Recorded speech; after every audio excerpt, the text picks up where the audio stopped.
नमस्कार, मैं सुभाष चंद्र पालीवाल, सहायक आचार्य भूगोल, राजकीय महाविद्यालय डीग भरतपुर। बीए सेकेंडरी के लिए हमने पहले बहुत से वीडियो अपलोड किए हैं। आज हम बात कर रहे हैं मानव भूगोल की विचारधाराओं की। भूगोल में मानव और जो पर्यावरण संबंध है उनकी 3 विचारधाराएं मुख्य हैं। पहली विचारधारा है निश्चयवादी विचारधारा, दूसरी विचारधारा है संभववाद विचारधारा और तीसरी है नवनिश्चयवाद विचारधारा।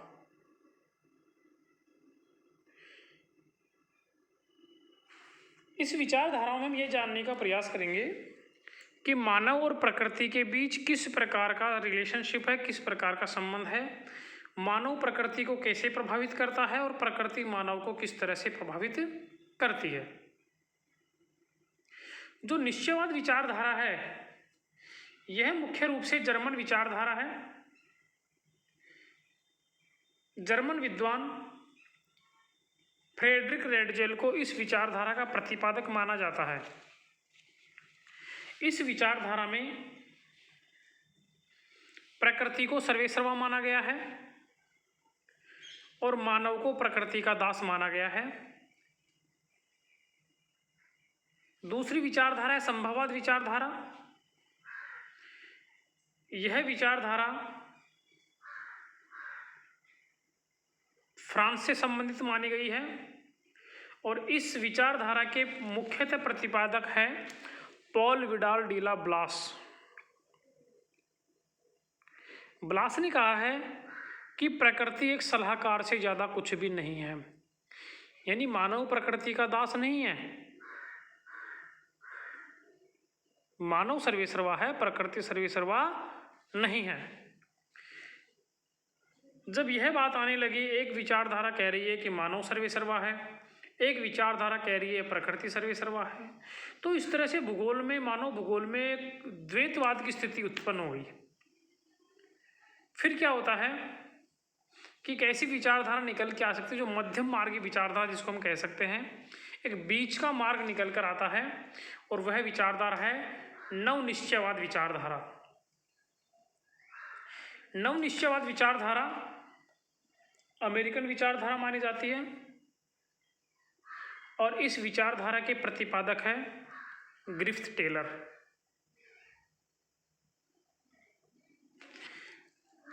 इन सारी विचारधाराओं की हम बात करते हैं।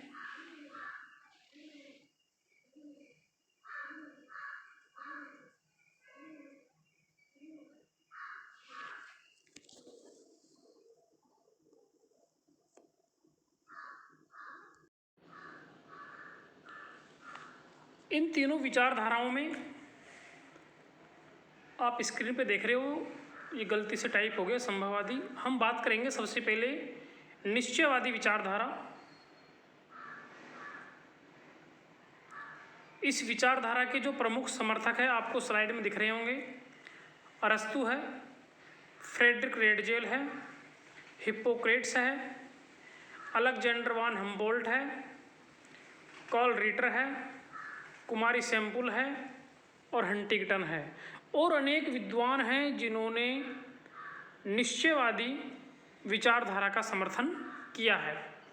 अब हम निश्चयवादी विचारधारा को विस्तृत रूप में समझने का प्रयास करेंगे कि निश्चयवादी विचारधारा क्या है और यह किस तरह से मानव और प्रकृति के बीच संबंधों को जानने का प्रयास करती है।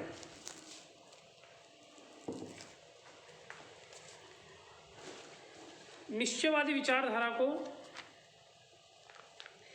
पर्यावरणीय निश्चयवाद भी कहते हैं। इस अवधारणा के अनुसार मनुष्य को अन्य जीव जंतुओं की भांति प्राकृतिक वातावरण के निर्देशों का पालन करना चाहिए, यानी मनुष्य के ऊपर और मनुष्य की क्रियाकलापों के ऊपर भौतिक पर्यावरण का प्रभाव दृष्टिगत होता है। इस विचारधारा में यह बताया गया है कि मानव प्रकृति का दास है, प्रकृति ने मनुष्य को बनाया है और यही इस उपागम का आधार है कि मानव प्रकृति का दास है, प्रकृति सर्वेसर्वा है और प्रकृति ने मानव को बनाया है। इस विचारधारा के जो प्रतिपादक है हम पहले बता चुके, फ्रेडरिक रेडजेल हैं।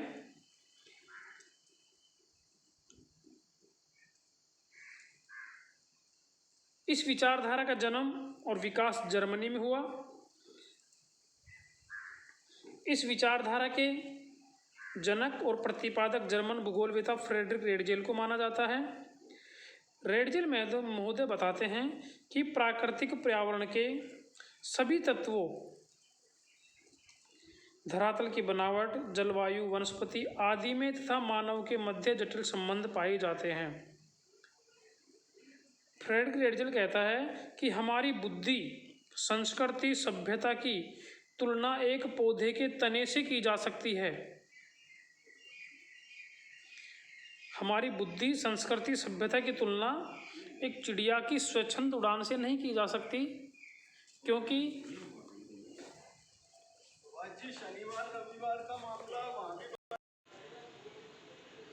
रेडजेल महोदय ने कहा है कि हमारी बुद्धि, संस्कृति और सभ्यता की तुलना एक चिड़िया की स्वच्छंद उड़ान से नहीं की जा सकती। उसकी तुलना एक पौधे के तने से की जा सकती है, क्योंकि हम सदैव पृथ्वी से आबद्ध हैं। मानव अपना सिर आकाश में चाहे जितना ऊंचा क्यों न उठा ले, लेकिन उसके पैर हमेशा धरती पर ही टिके रहेंगे और उसकी धूल प्रकृति में विलीन हो जाएगी। अतः मानव के ऊपर पूरी तरह प्रकृति का नियंत्रण है।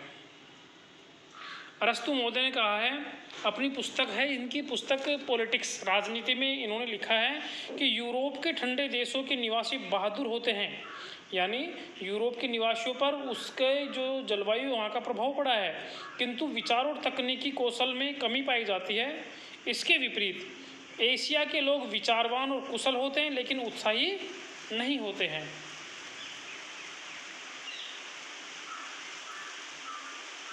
हिप्पोक्रेट्स ने अपने ग्रंथ एयर, वाटर एंड प्लेसेज में पर्यावरणीय प्रभावों को स्पष्ट करते हुए बताया कि यूरोपीय लोगों द्वारा एशिया पर किए गए आक्रमण का प्रमुख कारण यूरोप की कठोर व परिवर्तनशील जलवायु है, जिसके प्रभाव से यूरोप के लोग कठिन परिश्रमी होते हैं, जबकि एशिया के लोग आराम पसंद करते हैं।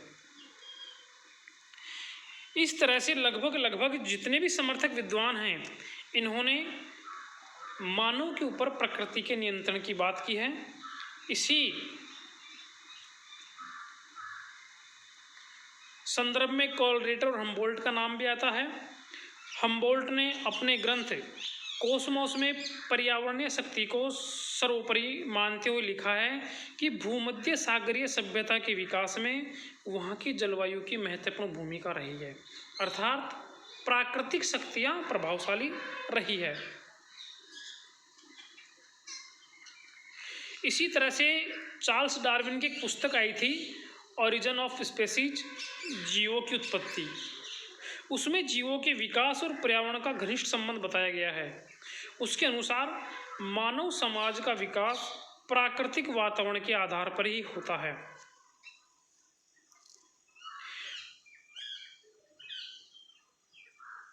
कुमारी सैंपल और हंटिंगटन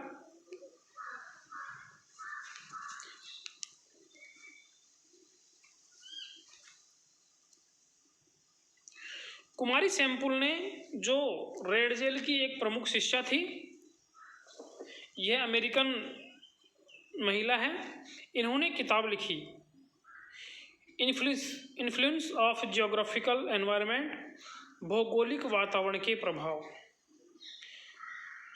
सैंपल के ऊपर जो रेडजेल का ग्रंथ था एंथ्रोपोजियोग्राफी, उसका बहुत ज़्यादा प्रभाव पड़ा। इन्होंने निश्चयवादी विचारधारा की बहुत व्यापक तरीके से समर्थन किया और निश्चयवादी विचारधारा का समर्थन करते हुए उन्होंने कहा है कि मनुष्य पृथ्वी तल की उपज है। इतना ही नहीं है, मनुष्य पृथ्वी तल की उपज है, इसका अभिप्राय केवल इतना ही नहीं है कि वह पृथ्वी का बच्चा है और उसकी धूल का कण है, वरन यह भी है कि पृथ्वी माता ने उस मनुष्य का लालन पालन किया है, पालन पोषण किया है, उसके लिए कर्तव्य निश्चित किए हैं, उसके विचारों को निश्चित दिशाओं की ओर मोड़ा है, उसके समक्ष ऐसी कठिनाइयाँ उपस्थित की है जिनसे उसके शरीर को बल मिलता है और बुद्धि को तीव्रता। पृथ्वी ने उसको नौ संचालन और सिंचाई की समस्याएं दी है, साथ ही उसके कान में उन समस्याओं का समाधान भी बता दिया है। तो कुमारी सैमपुल ने पूरी तरह से मानव के ऊपर प्राकृतिक पर्यावरण को प्रभावित करने वाला बताया है। इन्होंने कहा है कि मानव के ऊपर प्रकृति के सारे प्रभाव पड़ते हैं। सैमपुल ने पर्यावरण के प्रभाव को निम्नलिखित 4 भागों में बांटा है कि मानव के प्रकृति का प्रभाव, शारीरिक प्रभाव, मानसिक प्रभाव, आर्थिक और सामाजिक प्रभाव, सारी गतिविधियों पर आपके प्रकृति के प्रभाव मनुष्य पर अवश्य पड़ते हैं। एल्बर्ट हंटिंगटन ने अपनी पुस्तक सभ्यता एवं जलवायु, सिविलाइजेशन एंड क्लाइमेट में यह बताया कि मानव के ऊपर जो प्राकृतिक जलवायु है उसका सर्वोत्तम प्रभाव होता है।